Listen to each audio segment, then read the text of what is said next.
Hello everyone! In this week's video, I'm going to be showing some quick and easy ways to make your digital art better. What people consider better is kind of subjective. It's okay if you think the picture looked better before, but I do feel like doing these simple things can improve an illustration. I often show myself doing these things in my speed drawing videos, however, since I do them so quickly, I don't get to talk about them in depth. I often just say a quick sentence about it and then move on. Or sometimes I skip these things altogether and you don't even see it. So that's why today we are going to be taking a closer look at what I do to make my illustrations more fancy. Also, this is sort of an intermediate tutorial. If you're totally new to the realm of digital art, I recommend checking out one of my other videos. I'm not going to be going over the basics in this video. To best follow this video, you need a basic understanding of layers and tools. Oh, and the software I am using is Clip Studio Paint, but a lot of what I'm saying can be applied to other softwares. Anyways, let's get started. So here we have my illustration of an elf girl in the forest, and she is very sad, like me. No, I'm okay. I was feeling kind of sad when I was working on this picture, but I'm fine now. I've been playing Animal Crossing, and that makes me really happy. So this illustration is nice, and I could keep it like this, but I want to do some things to make it fancier and a little more pretty. So let's start by taking a look at my layer setup. I have these two flower petal layers. Then I have this layer folder with all of the layers for my character inside of it. If you want to follow the tips I'm giving, I recommend putting all of the layers for your character into one folder. It makes things much easier. Lastly, I have this folder with all of my background layers in it. So the first simple way to make your art look more fancy is gradients. Gradients are basically just soft colors that fade out or to another color.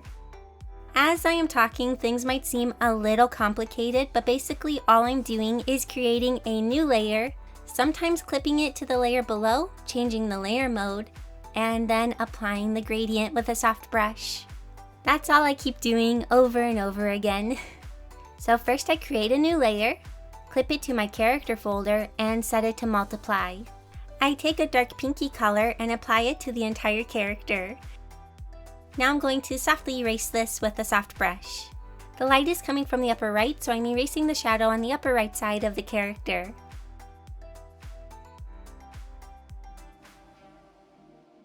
Then I lower the opacity of the layer a little to make the shadow less harsh.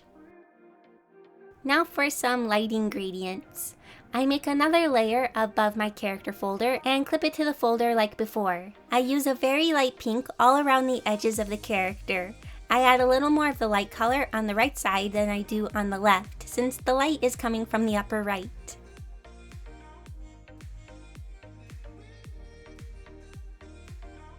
We are already getting more fancy just by applying those simple gradients, but we are just getting started.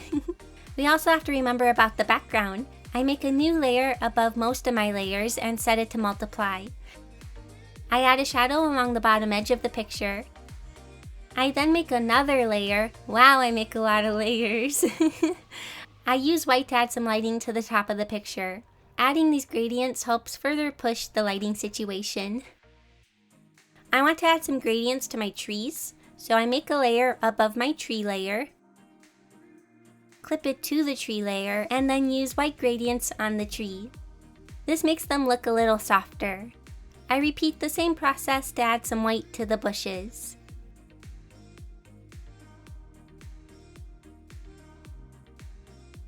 Next we have the bounce light gradient.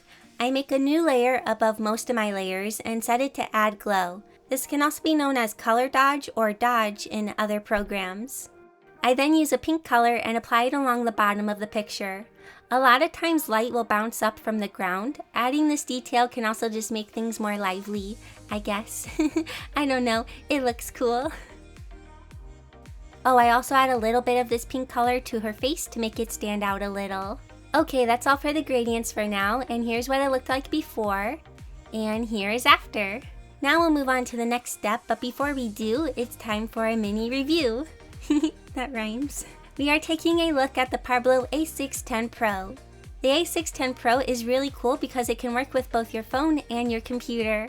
To set up the tablet on my phone, I first download a drawing app like Medibang Paint. Then I plug the tablet into my phone using the adapter piece.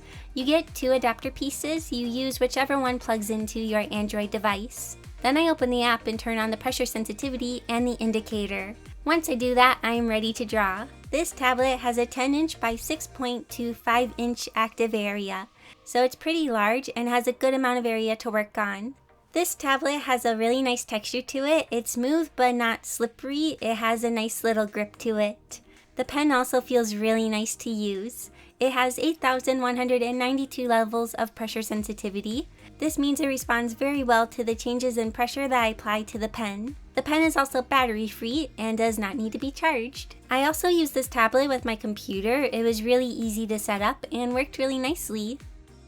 Also, this tablet has a dial and a customizable express keys. It also comes with a glove, a pen holder, and some extra nibs inside the pen holder.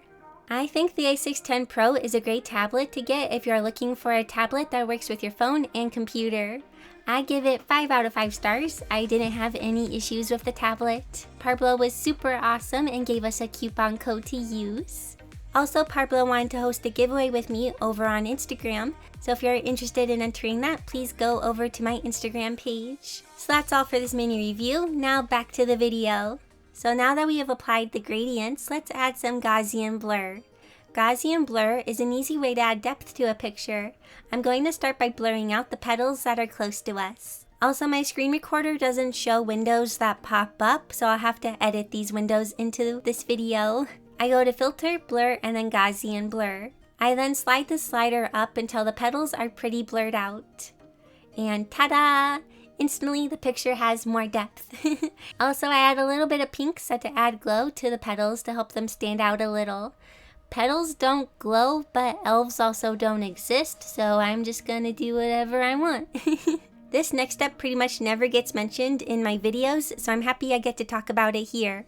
And that is correction layers. I often use correction layers to adjust colors in my illustrations.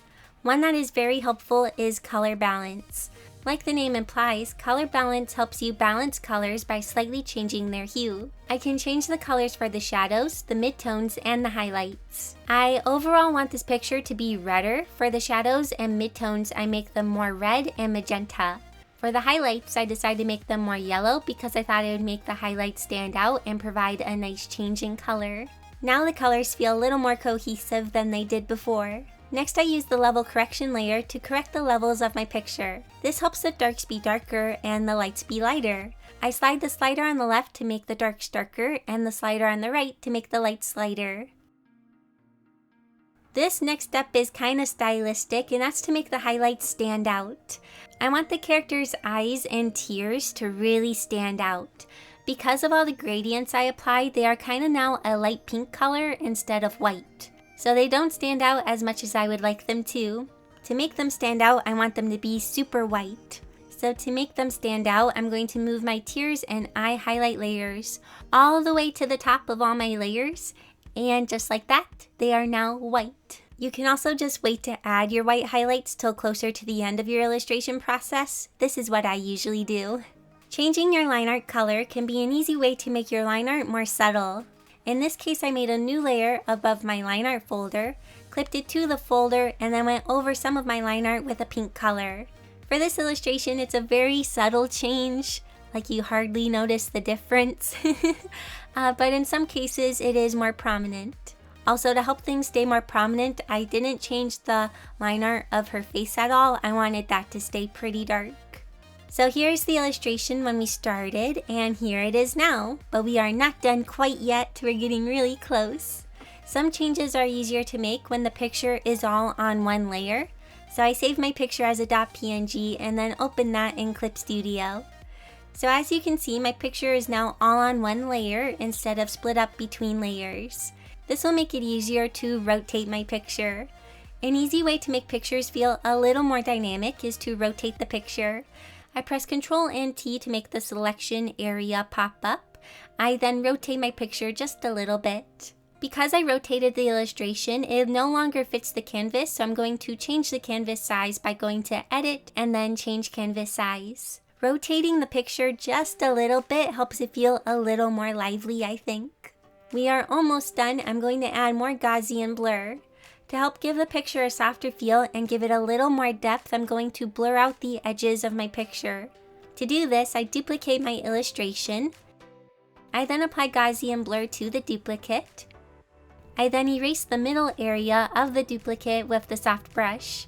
This reveals the crisp version underneath the blurred version. Adding rays of light is one of my favorite ways to make a picture look more fancy. I make a new layer, set it to add glow, and draw white diagonal lines. I blur these out with Gaussian blur. I then make the right rays, the light rays, fade out by erasing the ends of them. And then I lower the opacity of them a little bit. And that's all. It's a really easy way to make a picture feel more majestic. Oh wait, I forgot about this step. Lastly, I make a new layer, set it to multiply, and then use a dark red all over the picture. I then use a soft airbrush to erase the red in the middle and upper right corner where the light is. This helps us further understand where the light is coming from. It also helps draw the eyes to the character since she is brighter than her surroundings. And now it is done. So here's what it looked like when we started. And here's what it looked like adding some of the fancy effects. And here's what it looks like finished. So to summarize, easy ways to make the picture look more fancy are gradients, Gaussian blur, correction layers, changing your line art color, making the highlights pop, rotating the picture, and rays of light. But you can't add those all the time, it depends on the picture. Anyways, I hope you enjoyed this video and that it was helpful. Thank you so much for watching, and I'll see you all next week in my next video. Bye! Hello. Hey. I'm so fancy. You already know that it's so fancy, 'cause we're adding ingredients. Hello everyone. I gotta make sure to emphasize the O. People think I'm saying hello everyone. Hello. I sound like Stitch. Hello. Oh, hi.